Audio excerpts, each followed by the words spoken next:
उसकी कौम के सरदारों ने, जो अपनी बड़ाई के घमंड में पड़े थे, उससे कहा कि ए शुएब, हम तुझे और उन लोगों को जो तेरे साथ ईमान लाए हैं अपनी बस्ती से निकाल देंगे, वरना तुम लोगों को हमारे पंथ में वापस आना होगा। शुएब ने जवाब दिया, क्या जबरदस्ती हमें फेरा जाएगा चाहे हम राजी न हों? हम अल्लाह पर झूठ गढ़ने वाले होंगे अगर तुम्हारे पंथ में पलट आएं, जबकि अल्लाह हमें उससे छुटकारा दे चुका है। हमारे लिए तो उसकी ओर पलटना अब किसी तरह संभव नहीं है। ये और बात है कि अल्लाह हमारा रब ही ऐसा चाहे। हमारे रब का ज्ञान हर चीज पर हावी है, उसी पर हमने भरोसा कर लिया है। ऐ रब, हमारे और हमारी कौम वालों के बीच ठीक ठाक फैसला कर दे और तू सबसे अच्छा फैसला करने वाला है। उसकी कौम के सरदारों ने, जो उसकी बात मानने से इनकार कर चुके थे, आपस में कहा, अगर तुम शुएब के अनुयायी हुए तो बर्बाद हो जाओगे। मगर हुआ ये कि एक दहला देने वाली आफत ने उनको आ पकड़ा और वे अपने घरों में औंधे पड़े के पड़े रह गए। जिन लोगों ने शुएब को झुठलाया वे ऐसे मिटे कि मानो कभी उन घरों में बसे ही न थे। शुएब को झुठलाने वाले ही आखिरकार बर्बाद होकर रहे। और शुएब ये कहकर उनकी बस्तियों से निकल गया कि ए कौम के भाइयों, मैंने अपने रब के संदेश तुम्हें पहुंचा दिए और तुम्हारा हित चाहने का हक अदा कर दिया। अब मैं उस कौम पर कैसे अफसोस करूं जो सत्य को स्वीकार करने से इनकार करती है। कभी ऐसा नहीं हुआ कि हमने किसी बस्ती में नबी भेजा हो और उस बस्ती के लोगों को पहले तंगी और कठिनाई में डाला न हो, इस ख्याल से कि शायद वे विनम्रता पर उतर आएं। फिर हमने उनकी बदहाली को खुशहाली से बदल दिया, यहां तक कि वे खूब फले फूले और कहने लगे कि हमारे पूर्वजों पर भी अच्छे और बुरे दिन आते ही रहे हैं। आखिरकार हमने उन्हें अचानक पकड़ लिया और उन्हें खबर तक न हुई। अगर बस्तियों के लोग ईमान लाते और तकवा की नीति अपनाते तो हम उन पर आसमान और जमीन से बरकतों के द्वार खोल देते, मगर उन्होंने तो झुठलाया। अतः हमने उस बुरी कमाई के हिसाब में उन्हें पकड़ लिया जो वे समेट रहे थे। फिर क्या बस्तियों के लोग अब इससे निर्भय हो गए हैं कि हमारी पकड़ कभी अचानक उन पर रात के समय न आ जाएगी जबकि वे सोए पड़े हों? या वे निश्चिंत हो गए हैं कि हमारा मजबूत हाथ कभी अचानक उन पर दिन के समय न पड़ेगा जबकि वे खेल रहे हों? क्या ये लोग अल्लाह की चाल से निर्भय हैं? हालांकि अल्लाह की चाल से वही कौम निर्भय होती है जो तबाह होने वाली हो। और क्या उन लोगों को जो पिछले जमीन में बसने वालों के बाद जमीन के वारिस होते हैं, इस तथ्य ने कुछ शिक्षा न दी कि अगर हम चाहें तो उनके गुनाहों पर उन्हें पकड़ सकते हैं, मगर वे शिक्षाप्रद सच्चाइयों की उपेक्षा करते हैं और हम उनके दिलों पर ठप्पा लगा देते हैं, फिर वे कुछ नहीं सुनते। ये कौमें जिनकी कहानियां हम तुम्हें सुना रहे हैं तुम्हारे सामने मिसाल के तौर पर मौजूद हैं। उनके रसूल उनके पास खुली खुली निशानियां लेकर आए, मगर जिस चीज को वे एक बार झुठला चुके थे फिर उसे वे मानने वाले न थे। देखो, इस तरह हम सत्य के इनकार करने वालों के दिलों पर ठप्पा लगा देते हैं। हमने उनमें से ज्यादातर में प्रतिज्ञा का कोई निर्वाह न पाया, बल्कि ज्यादातर को उल्लंघनकारी ही पाया। फिर उन कौमों के बाद जिनका उल्लेख ऊपर किया गया, हमने मूसा को अपनी निशानियों के साथ फिरौन और उसकी कौम के सरदारों के पास भेजा, मगर उन्होंने भी हमारी निशानियों के साथ जुल्म किया। तो देखो उन फसादियों का क्या अंजाम हुआ। मूसा ने कहा, ए फिरौन, मैं सारे जहान के मालिक की ओर से भेजा हुआ आया हूं। मेरा पद यही है कि अल्लाह का नाम लेकर कोई बात सत्य के सिवा न कहूं। मैं तुम लोगों के पास तुम्हारे रब की ओर से स्पष्ट नियुक्ति प्रमाण लेकर आया हूं। अतः तू इस्राएल की संतान को मेरे साथ भेज दे। फिरौन ने कहा, अगर तू कोई निशानी लाया है और अपने दावे में सच्चा है तो उसे पेश कर। मूसा ने अपनी लाठी फेंकी और अचानक वो एक जीता जागता अजगर था। उसने अपनी जेब से हाथ निकाला और सब देखने वालों के सामने वो चमक रहा था। इस पर फिरौन की कौम के सरदारों ने आपस में कहा कि यकीनन ये आदमी बड़ा माहिर जादूगर है, तुम्हें तुम्हारी जमीन से बेदखल करना चाहता है। अब कहो क्या कहते हो। फिर उन सब ने फिरौन को मशविरा दिया कि उसे और उसके भाई को इंतजार में रखिए और सारे नगरों में हर कारे भेज दीजिए कि हर माहिर जादूगर को आपके पास ले आएं। अतएव जादूगर फिरौन के पास आ गए। उन्होंने कहा, अगर हम विजयी हुए तो हमें इसका प्रतिदान तो जरूर मिलेगा। फिरौन ने जवाब दिया, हाँ, और तुम राज दरबार के पार्श्ववर्ती यानी करीबी होगे। फिर उन्होंने मूसा से कहा, तुम फेंकते हो या हम फेंकें? मूसा ने जवाब दिया, तुम ही फेंको। उन्होंने जो अपने अक्षर फेंके तो निगाहों पर जादू और दिलों को भयभीत कर दिया और बड़ा ही जबरदस्त जादू बना लाए। हमने मूसा को इशारा किया कि फेंक अपनी लाठी। उसका फेंकना था कि देखते ही देखते वो इनके इस झूठे तिलस्म को निगलता चला गया। इस तरह जो सत्य था वो सिद्ध हुआ और जो कुछ उन्होंने बना रखा था वो मिथ्या होकर रह गया। फिरौन और उसके सभी साथी मुकाबले के मैदान में हार गए और विजयी होने के बदले उल्टे अपमानित हो गए। और जादूगरों का हाल ये हुआ कि मानो किसी चीज ने भीतर से उन्हें सजदे में गिरा दिया। कहने लगे, हमने मान लिया सारे जहान के रब को, उस रब को जिसे मूसा और हारून मानते हैं। फिरौन ने कहा, तुम उस पर ईमान ले आए इससे पहले कि मैं तुम्हें अनुमति दूं। यकीनन ही ये कोई खुफिया साजिश थी जो तुम लोगों ने इस राजधानी में की ताकि इसके मालिकों को सत्ता से हटा दो। अच्छा, तो इसका नतीजा अब तुम्हें मालूम हुआ जाता है। मैं तुम्हारे हाथ पांव उल्टी दिशाओं से कटवा दूंगा और इसके बाद तुम सबको सूली पर चढ़ाऊंगा। उन्होंने जवाब दिया, हर हाल में हमें पलटना अपने रब ही की ओर है। तू जिस बात का हमसे बदला लेना चाहता है वो इसके सिवा कुछ नहीं कि हमारे रब की निशानियां जब हमारे सामने आ गईं तो हमने उन्हें मान लिया। ऐ रब, हम पर सब्र उंडेल दे और हमें दुनिया से उठा तो इस हाल में कि हम तेरे आज्ञाकारी हों। फिरौन ने उसकी कौम के सरदारों से कहा, क्या तू मूसा और उसकी कौम को यूं ही छोड़ देगा कि देश में बिगाड़ फैलाएं और वे तेरी और तेरे पूज्य प्रभुओं की बंदगी छोड़ बैठें? फिरौन ने जवाब दिया, मैं उनके बेटों को कत्ल कराऊंगा और उनकी औरतों को जीता रहने दूंगा। हमारी सत्ता की पकड़ उन पर मजबूत है। मूसा ने अपनी कौम से कहा, अल्लाह से मदद मांगो और सब्र करो। जमीन अल्लाह की है, अपने बंदों में से जिसको चाहता है उसका वारिस बना देता है और आखिरी कामयाबी उन्हीं के लिए है जो उससे डरते हुए काम करें। उसकी कौम के लोगों ने कहा, तेरे आने से पहले भी हम सताए जाते थे और अब तेरे आने पर भी सताए जा रहे हैं। उसने जवाब दिया, करीब है वो समय कि तुम्हारा रब तुम्हारे दुश्मन को तबाह कर दे और तुमको जमीन में अधिकारी यानी खलीफा बनाए, फिर देखे कि तुम कैसे कर्म करते हो। हमने फिरौन के लोगों को कई साल तक अकाल और उपज की कमी की हालत में रखा कि शायद उनको होश आए, मगर उनकी हालत ये थी कि जब अच्छा समय आता तो कहते कि हम इसी के अधिकारी हैं और जब बुरा समय आता तो मूसा और उसके साथियों को अपने लिए अपशकुन ठहराते। हालांकि वास्तव में उनका अपशकुन तो अल्लाह के पास था, मगर उनमें से ज्यादातर ज्ञानहीन थे।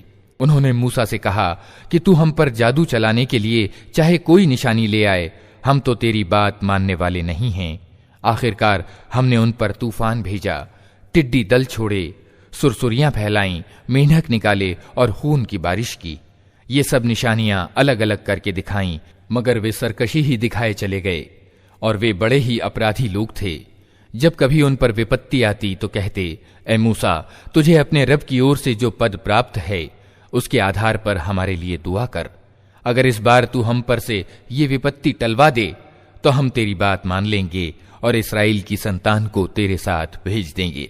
मगर जब हम उन पर से अपना अजाब एक नियत समय तक के लिए, जिस तक हर हाल में वे पहुंचने वाले थे, हटा लेते तो वे एकदम अपनी प्रतिज्ञा से फिर जाते। तब हमने उनसे बदला लिया और उन्हें समुद्र में डुबा दिया, क्योंकि उन्होंने हमारी निशानियों को झुठलाया था और उनसे बेपरवाह हो गए थे। और उनकी जगह हमने उन लोगों को जो कमजोर बनाकर रखे गए थे उस भूभाग के पूरब और पश्चिम का उत्तराधिकारी बना दिया जिसे हमने बरकतों से मालामाल किया था। इस तरह इस्राएल की संतान के प्रति तेरे रब का अच्छा वादा पूरा हुआ, क्योंकि उन्होंने सब्र से काम लिया था और हमने फिरौन और उसकी कौम का वो सब कुछ बर्बाद कर दिया जो वे बनाते और चढ़ाते थे। इस्राएलियों को हमने समुद्र से पार करा दिया। फिर वे चले और रास्ते में एक ऐसी कौम के पास से होकर गए जो अपनी कुछ मूर्तियों की भक्त बनी हुई थी। कहने लगे, ए मूसा, हमारे लिए भी कोई ऐसा ही पूज्य बना दे जैसे कि इन लोगों के पूज्य हैं। मूसा ने कहा, तुम लोग बड़ी नादानी की बातें करते हो।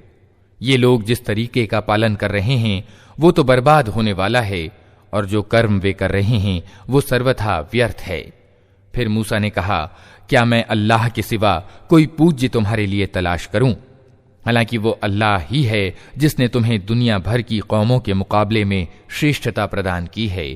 और अल्लाह कहता है, वो समय याद करो जब हमने फिरौनियों से तुम्हें छुटकारा दिलाया, जिनका हाल ये था कि तुम्हें दर्दनाक अजाब में डाले रखते थे, तुम्हारे बेटों को कत्ल करते और तुम्हारी औरतों को जिंदा रहने देते थे, और इसमें तुम्हारे रब की ओर से तुम्हारी बड़ी परीक्षा थी।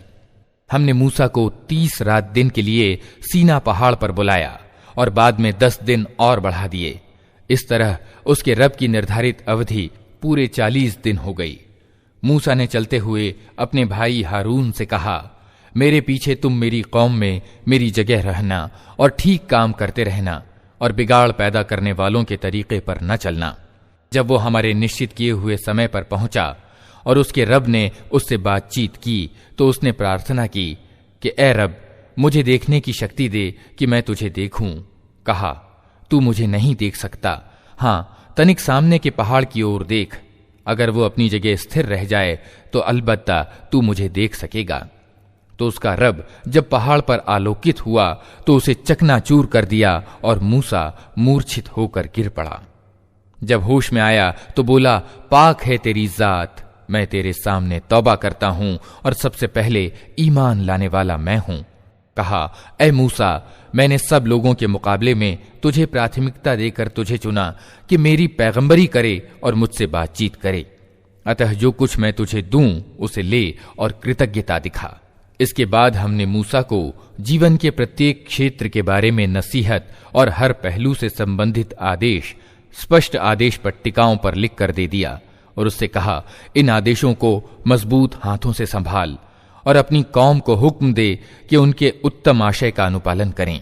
जल्द ही मैं तुम्हें अवज्ञाकारियों के घर दिखाऊंगा।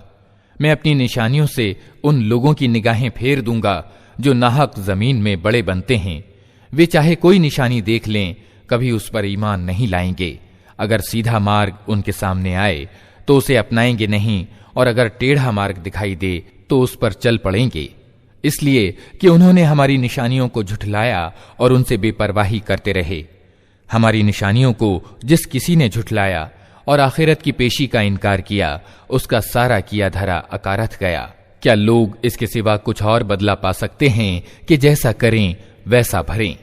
मूसा के पीछे उसकी कौम के लोगों ने अपने जेवरों से एक बछड़े का पुतला बनाया जिसमें से बैल की सी आवाज निकलती थी। क्या उन्हें दिखाई न देता था कि वो न उनसे बोलता है, न किसी मामले में उनका मार्गदर्शन करता है? मगर फिर भी उन्होंने उसे पूज्य बना लिया और वे बड़े जालिम थे।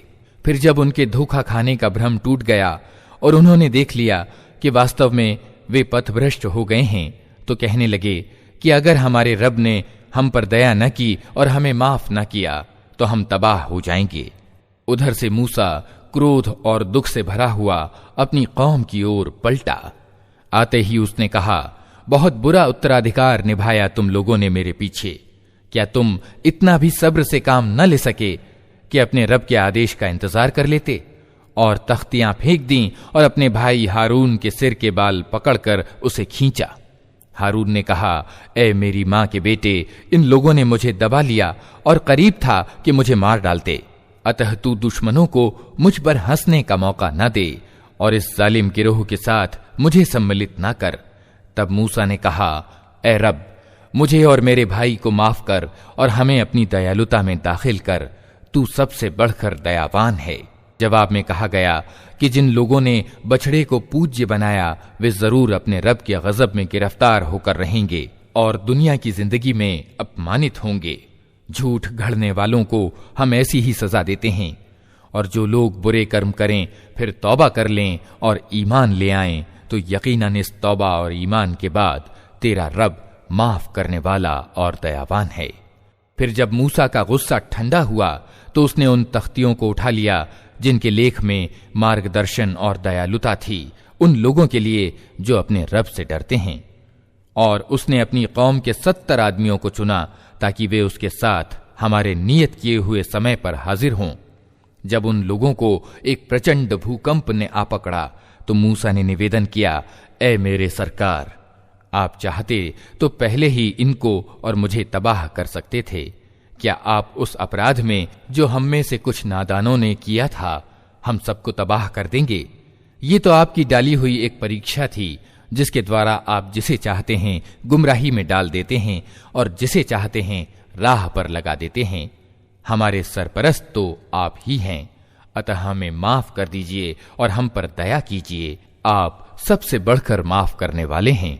और हमारे लिए इस दुनिया की भलाई भी लिख दीजिए और आखिरत की भी, हम आपकी ओर पलट आए। जवाब में कहा गया, सजा तो मैं जिसे चाहता हूं देता हूं, मगर मेरी दयालुता हर चीज पर छाई हुई है और उसे मैं उन लोगों के हक में लिखूंगा जो नाफरमानी से बचेंगे, ज़कात देंगे और मेरी आयतों पर ईमान लाएंगे। अतः आज ये दयालुता उन लोगों का हिस्सा है जो इस पैगंबर उम्मी नबी का अनुसरण करें, जिसका जिक्र उन्हें अपने यहाँ तौरात और इंजील में लिखा हुआ मिलता है। वो उन्हें नेकी का हुक्म देता है, बुराई से रोकता है, उनके लिए पाक चीजें हलाल और नापाक चीजें हराम करता है और उन पर से वो बोझ उतारता है जो उन पर लदे हुए थे और वे बंधन खोलता है जिनमें वे जकड़े हुए थे। अतः जो लोग इस पर ईमान लाएं और इसकी सहायता और समर्थन करें और उस प्रकाश का अनुसरण ग्रहण करें जो इसके साथ अवतरित हुआ है, वही सफल होने वाले हैं। ए नबी मोहम्मद, कहो, ए इंसानों, मैं तुम सब की ओर उस अल्लाह का पैगंबर हूं जो जमीन और आसमानों की बादशाही का मालिक है। उसके सिवा कोई ईश्वर नहीं है। वही जिंदगी प्रदान करता है और वही मौत देता है। अतः ईमान लाओ अल्लाह पर और उसके भेजे हुए उम्मी नबी पर जो अल्लाह और उसके आदेशों को मानता है, और उसके अनुयायी बनो। उम्मीद है तुम सीधा मार्ग पालोगे। मूसा की कौम में एक गिरोह ऐसा भी था जो हक के अनुसार मार्ग दिखाता और हक ही के अनुसार इंसाफ करता था। और हमने उस कौम को 12 घरानों में बांट करके उन्हें स्थायी गिरोहों का रूप दे दिया था। और जब मूसा से उसकी कौम ने पानी मांगा तो हमने उसको इशारा किया कि अमुक चट्टान पर अपनी लाठी मारो, तो उस चट्टान से यकायक 12 स्रोत फूट निकले और हर गिरोह ने अपने पानी लेने की जगह निश्चित कर ली। हमने उन पर बादल की छाया की और उन पर मन्न और सलवा उतारा। खाओ वे पाक भली चीजें जो हमने तुमको प्रदान की हैं। मगर इसके बाद उन्होंने जो कुछ किया तो हम पर जुल्म नहीं किया, बल्कि आप अपने ऊपर जुल्म करते रहे। याद करो वो समय जब उनसे कहा गया था कि इस बस्ती में जाकर बस जाओ और इसकी पैदावार से अपनी इच्छा अनुसार रोजी प्राप्त करो और हित्ततुन हित्ततुन कहते जाओ और शहर के दरवाजे में सजदा करते हुए दाखिल हो। हम तुम्हारी खताओं को माफ कर देंगे और उत्तम कारों को और भी ज्यादा देंगे। मगर जो लोग उनमें से जालिम थे, उन्होंने उस बात को जो उनसे कही गई थी बदल डाला, और परिणाम ये हुआ कि हमने उनके जुल्म के बदले उन पर आसमान से अजाब भेज दिया। और तनिक इनसे उस बस्ती का हाल भी पूछो जो समुद्र के तट पर स्थित थी।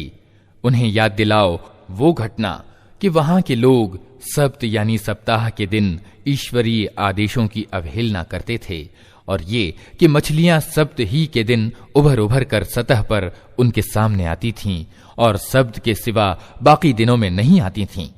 ये इसलिए होता था कि हम उनकी अवज्ञाओं के कारण उनको परीक्षा में डाल रहे थे। और उन्हें ये भी याद दिलाओ कि जब उनमें से एक गिरोह ने दूसरे गिरोह से कहा था कि तुम ऐसे लोगों को क्यों नसीहत करते हो जिन्हें अल्लाह तबाह करने वाला या सख्त सजा देने वाला है, तो उन्होंने जवाब दिया था कि हम ये सब कुछ तुम्हारे रब के सामने अपने आप को निरपराध सिद्ध करने के लिए करते हैं और इस उम्मीद पर करते हैं कि शायद ये लोग उसकी अवज्ञा से बचने लगें। आखिरकार जब वे उन आदेशों को बिल्कुल ही भूल गए जो उन्हें याद कराए गए थे, तो हमने उन लोगों को बचा लिया जो बुराई से रोकते थे, और हमने बाकी सब लोगों को जो जालिम थे उनकी अवज्ञाओं पर भारी अजाब में पकड़ लिया। फिर जब वे पूरी सरकशी के साथ वही काम किए चले गए जिससे उन्हें रोका गया था, तो हमने कहा, बंदर हो जाओ, अपमानित और तिरस्कृत। और याद करो जबकि तुम्हारे रब ने घोषणा कर दी कि वो क़यामत के दिन तक लगातार ऐसे लोग इसराइलियों पर नियुक्त करता रहेगा जो इनको बहुत ही भारी अजाब देंगे।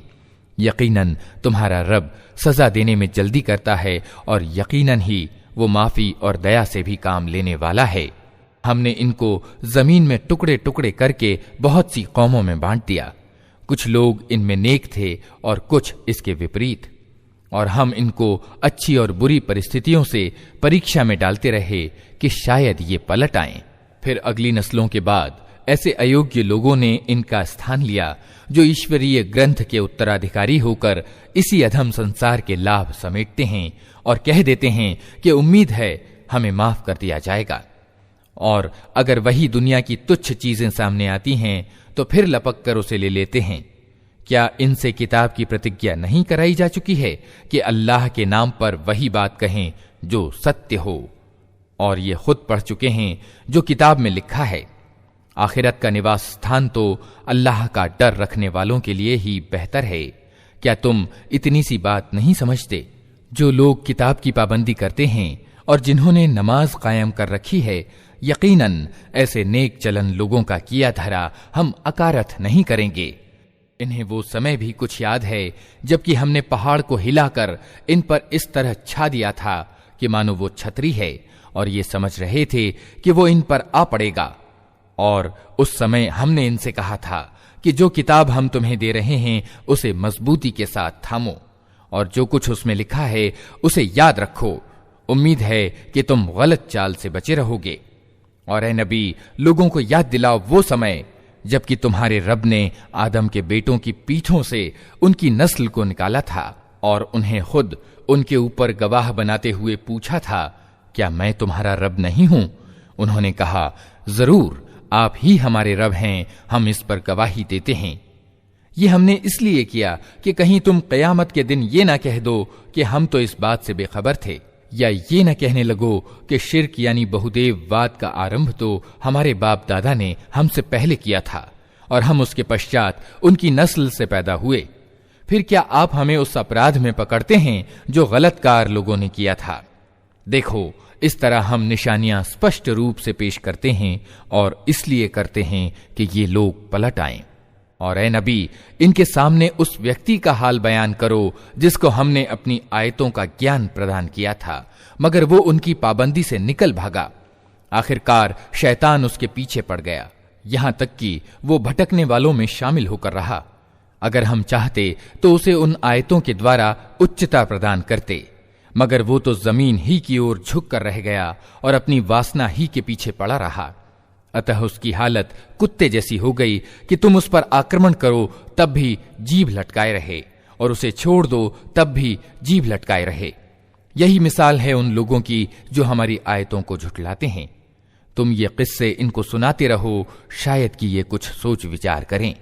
बड़ी ही बुरी मिसाल है ऐसे लोगों की जिन्होंने हमारी आयतों को झुठलाया और वे अपने आप पर ही जुल्म करते रहे हैं। जिसे अल्लाह मार्ग दिखाए बस वही सीधा मार्ग पा सकता है, और जिसको अल्लाह अपने मार्गदर्शन से वंचित कर दे वही नाकाम व नामुराद होकर रहता है।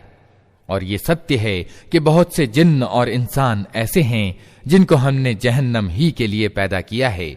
उनके पास दिल हैं मगर वे उनसे सोचते नहीं, उनके पास आंखें हैं मगर वे उनसे देखते नहीं, उनके पास कान हैं मगर वे उनसे सुनते नहीं।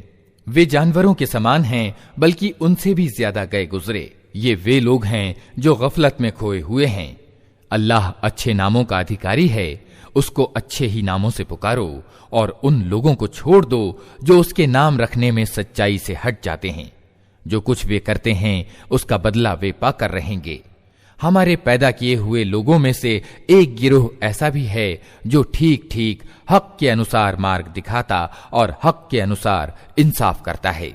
रहे वे लोग जिन्होंने हमारी आयतों को झुठला दिया है तो उन्हें हम क्रमशः ऐसे तरीके से तबाही की तरफ ले जाएंगे कि उन्हें खबर तक न होगी। मैं उनको ढील दे रहा हूं, मेरी चाल का कोई तोड़ नहीं है। और क्या इन लोगों ने कभी सोचा नहीं, इनके साथी पर पागलपन का कोई प्रभाव नहीं है।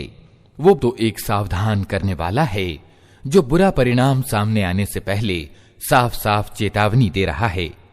क्या इन लोगों ने आसमान और जमीन की व्यवस्था एवं प्रबंध पर कभी विचार नहीं किया, और किसी चीज को भी जो अल्लाह ने पैदा की है आंखें खोलकर नहीं देखा? और क्या ये भी इन्होंने नहीं सोचा कि शायद इनकी जिंदगी की मोहलत पूरी होने का समय निकट आ लगा हो? फिर आखिर पैगंबर की इस चेतावनी के बाद और कौन सी बात ऐसी हो सकती है जिस पर ये ईमान लाएं? जिसको अल्लाह मार्गदर्शन से वंचित कर दे उसके लिए फिर कोई मार्गदर्शक नहीं है, और अल्लाह उन्हें उनकी सरकशी में ही भटकता हुआ छोड़ देता है। ये लोग तुमसे पूछते हैं कि आखिर वो क़यामत की घड़ी कब उतरेगी?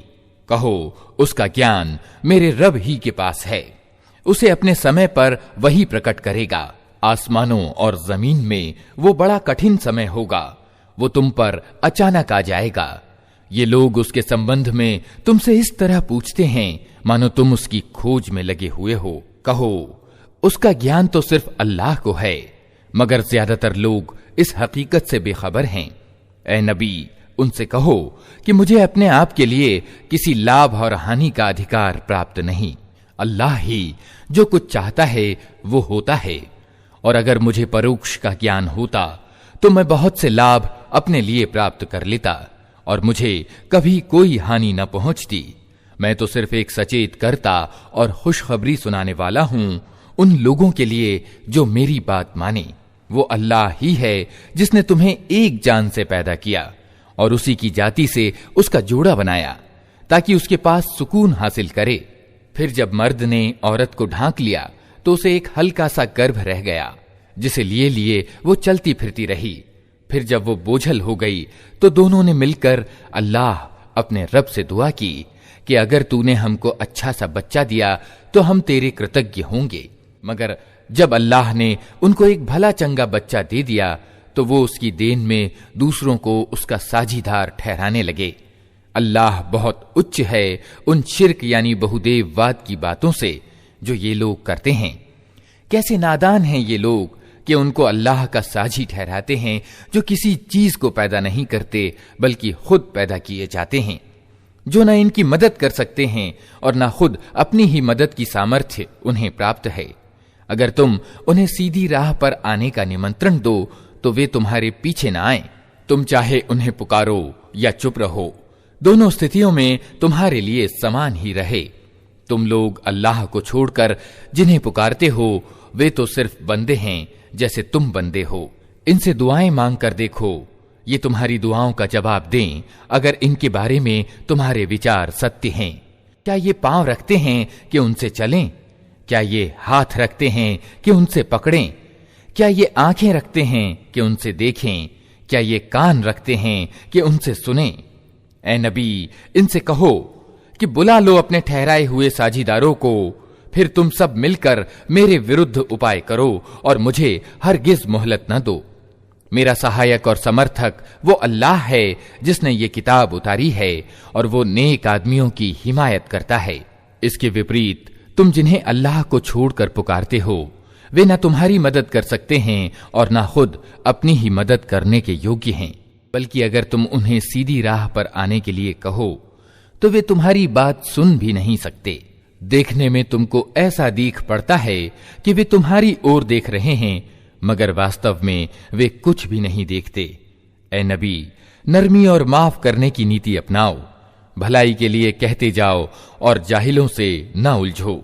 अगर कभी शैतान तुम्हें उकसाए तो अल्लाह की पनाह मांगो, वो सब कुछ सुनने वाला और जानने वाला है।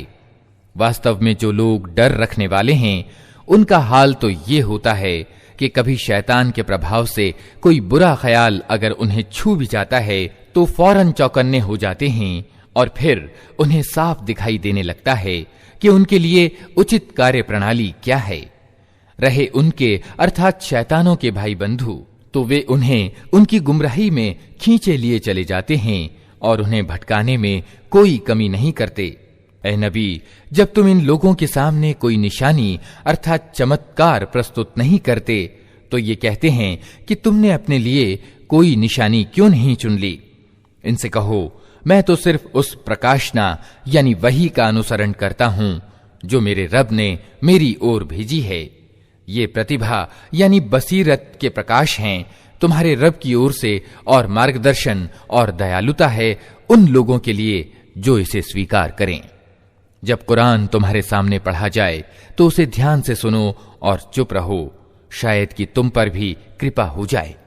ए नबी, अपने रब को सुबह और शाम याद किया करो, मन ही मन में गिड़गिड़ाते और डरते हुए, और जबान से भी हल्की आवाज के साथ। तुम उन लोगों में से न हो जाओ जो अचेत अवस्था यानी गफलत में पड़े हुए हैं। जिन फरिश्तों को तुम्हारे रब के यहां करीब होने का स्थान प्राप्त है, वे कभी अपनी बड़ाई के घमंड में आकर उसकी बंदगी और सेवा से मुंह नहीं मोड़ते, और उसका महिमा गान यानी तस्बीह करते हैं और उसके आगे झुके रहते हैं। अल्लाह के नाम से जो बड़ा ही मेहरबान और रहम करने वाला है। तुमसे लड़ाई में हासिल माल यानी अनफाल के बारे में पूछते हैं। कहो, लड़ाई में प्राप्त होने वाले ये माल तो अल्लाह और उसके रसूल के हैं, अतः तुम लोग अल्लाह से डरो और अपने आपस के संबंध ठीक करो, और अल्लाह और उसके रसूल की आज्ञा मानो अगर तुम ईमान वाले हो। सच्चे ईमान वाले तो वे लोग हैं जिनके दिल अल्लाह का जिक्र सुनकर कांप जाते हैं, और जब अल्लाह की आयतें उनके सामने पढ़ी जाती हैं तो उनका ईमान बढ़ जाता है, और वे अपने रब पर भरोसा रखते हैं। जो नमाज कायम करते हैं और जो कुछ हमने उनको दिया है उसमें से हमारे मार्ग में खर्च करते हैं, ऐसे ही लोग वास्तविक ईमान वाले हैं। उनके लिए उनके रब के पास बड़े दर्जे हैं, गलतियों की माफी है और उत्तम रोजी है। इस लड़ाई में हासिल माल के मामले में भी वैसी ही स्थिति सामने आ रही है जैसी उस समय सामने आई थी जबकि तेरा रब तुझे हक के साथ तेरे घर से निकाल लाया था, और ईमान वालों में से एक गिरोह को ये अप्रिय था। वे उस हक के विषय में तुझसे झगड़ रहे थे, हालांकि वो साफ साफ स्पष्ट हो चुका था। उनका हाल ये था कि वे मानो आंखों देखते मौत की ओर हांके जा रहे हैं। याद करो वो मौका जबकि अल्लाह तुमसे वादा कर रहा था कि दोनों गिरोहों में से एक तुम्हें मिल जाएगा। तुम चाहते थे कि कमजोर गिरोह तुम्हें मिले, मगर अल्लाह का इरादा ये था कि अपने वचनों से सत्य को सत्य कर दिखाए और अधर्मियों की जड़ काट दे, ताकि सत्य सत्य होकर रहे और असत्य असत्य होकर रह जाए, चाहे अपराधियों को ये कितना ही अप्रिय हो। और वो अवसर जबकि तुम अपने रब से फरियाद कर रहे थे, जवाब में उसने कहा कि मैं तुम्हारी सहायता के लिए लगातार 1000 फरिश्ते भेज रहा हूं। ये बात अल्लाह ने तुम्हें सिर्फ इसलिए बता दी कि तुम्हारे लिए शुभ सूचना हो और तुम्हारे दिल इससे संतुष्ट हो जाएं, वरना मदद तो जब भी होती है अल्लाह ही की ओर से होती है।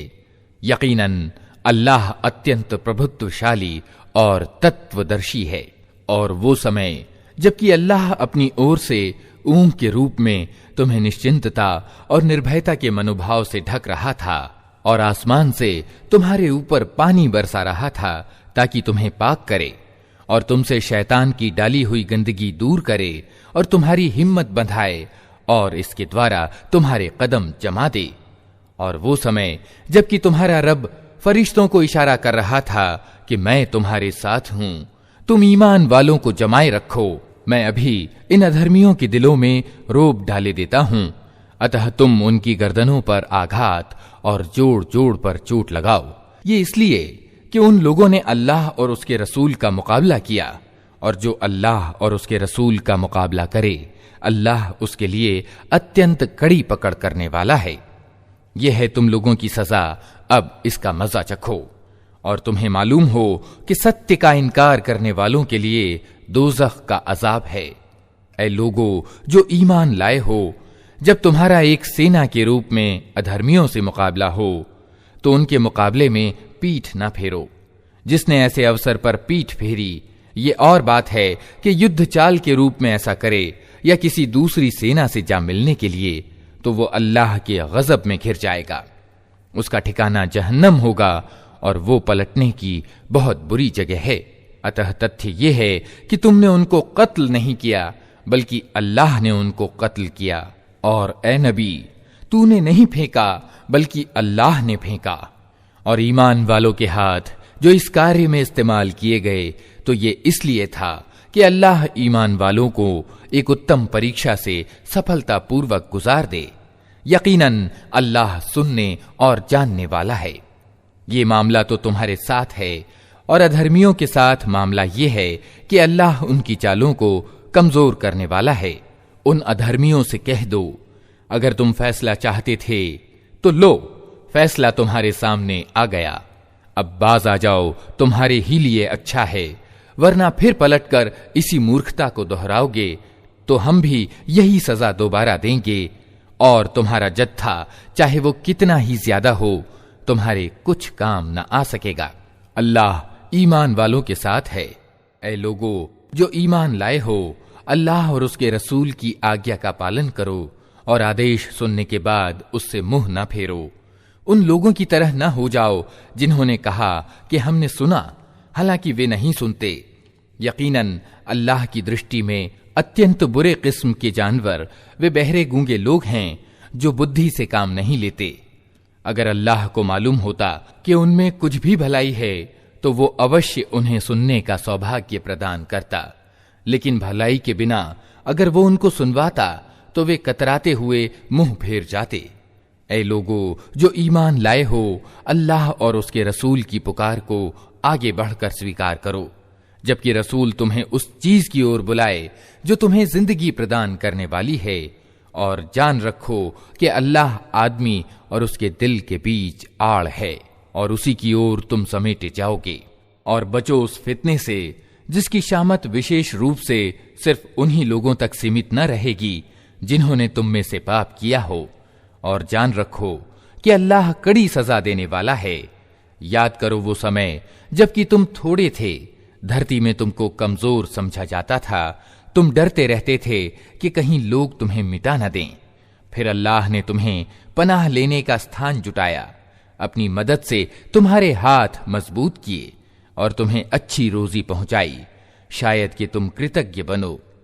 ऐ लोगो जो ईमान लाए हो, जानते बूझते अल्लाह और उसके रसूल के साथ विश्वासघात न करो और अपनी अमानतों में गद्दारी के दोषी न बनो, और जान रखो कि तुम्हारे माल और तुम्हारी औलाद वास्तव में परीक्षा सामग्री हैं और अल्लाह के पास बदला देने के लिए बहुत कुछ है। ऐ लोगो जो ईमान लाए हो, अगर तुम अल्लाह से डरने की नीति अपनाओगे तो अल्लाह तुम्हारे लिए कसौटी जुटा देगा और तुम्हारी बुराइयों को तुमसे दूर करेगा और तुम्हारी गलतियां माफ करेगा। अल्लाह बड़ा अनुग्राहक है। वो समय भी याद करने के योग्य है जबकि सत्य का इनकार करने वाले तेरे विरुद्ध उपाय सोच रहे थे कि तुझे बंदी बना लें या कत्ल कर डालें या देश निकाला दे दें। वे अपनी चालें चल रहे थे और अल्लाह अपनी चाल चल रहा था, और अल्लाह सबसे अच्छी चाल चलने वाला है। जब उनको हमारी आयतें सुनाई जाती थीं तो कहते थे कि हाँ, सुन लिया हमने, हम चाहें तो ऐसी ही बातें हम भी बना सकते हैं। ये तो वही पुरानी कहानियां हैं जो पहले से लोग कहते चले आ रहे हैं। और वो बात भी याद है जो उन्होंने कही थी कि ए अल्लाह, अगर ये वास्तव में सत्य है तेरी ओर से तो हम पर आसमान से पत्थर बरसा दे या कोई दर्दनाक अजाब हम पर ले आ। उस समय तो अल्लाह उन पर अजाब उतारने वाला न था जबकि तू उनके बीच मौजूद था, और न अल्लाह का ये नियम है कि लोग क्षमा याचना कर रहे हों और वो उनको अजाब दे दे। लेकिन अब क्यों न वो उन पर अजाब उतारे जबकि वे प्रतिष्ठित मस्जिद यानी काबा का रास्ता रोक रहे हैं, हालांकि वे उस मस्जिद के उचित व्यवस्थापक नहीं हैं। उसके उचित व्यवस्थापक तो सिर्फ डर रखने वाले लोग ही हो सकते हैं, मगर ज्यादातर लोग इस बात को नहीं जानते। अल्लाह के घर के पास उन लोगों की नमाज क्या होती है, बस सीटियां बजाते और तालियां पीटते हैं। अतः अब लो उस अजाब का मजा चखो अपने उस सत्य के इनकार के बदले में जो तुम करते रहे हो। जिन लोगों ने सत्य को मानने से इनकार किया है वे अपने माल अल्लाह के मार्ग से रोकने के लिए खर्च कर रहे हैं और अभी और खर्च करते रहेंगे, मगर आखिरकार यही प्रयास उनके लिए पछतावे का कारण सिद्ध होंगे। फिर वे पराजित होंगे, फिर ये अधर्मी जहन्नम की ओर घेर लाए जाएंगे, ताकि अल्लाह गंदगी को पवित्रता से छांटकर अलग कर दे और हर प्रकार की गंदगी को मिलाकर इकट्ठा करे, फिर उस पुलिंदे को जहन्नम में झोंक दे। यही लोग असली दिवालिये हैं। ऐ नबी, इन अधर्मियों से कहो कि अगर अब भी बाज आ जाएं तो जो कुछ पहले हो चुका है उसे क्षमा कर दिया जाएगा, लेकिन अगर ये पुनः उसी पिछली नीति को अपनाएंगे तो विगत कौमों के साथ जो कुछ हो चुका है वो सबको मालूम है। ऐ लोगों जो ईमान लाए हो, इन अधर्मियों से युद्ध करो यहां तक कि फितना बाकी न रहे और धर्म पूरा का पूरा अल्लाह के लिए हो जाए। फिर अगर वे फितने से रुक जाएं तो उनके कर्मों का देखने वाला अल्लाह है, और अगर वे न माने तो जान रखो कि अल्लाह तुम्हारा संरक्षक है और वो सबसे अच्छा संरक्षक और सहायक है।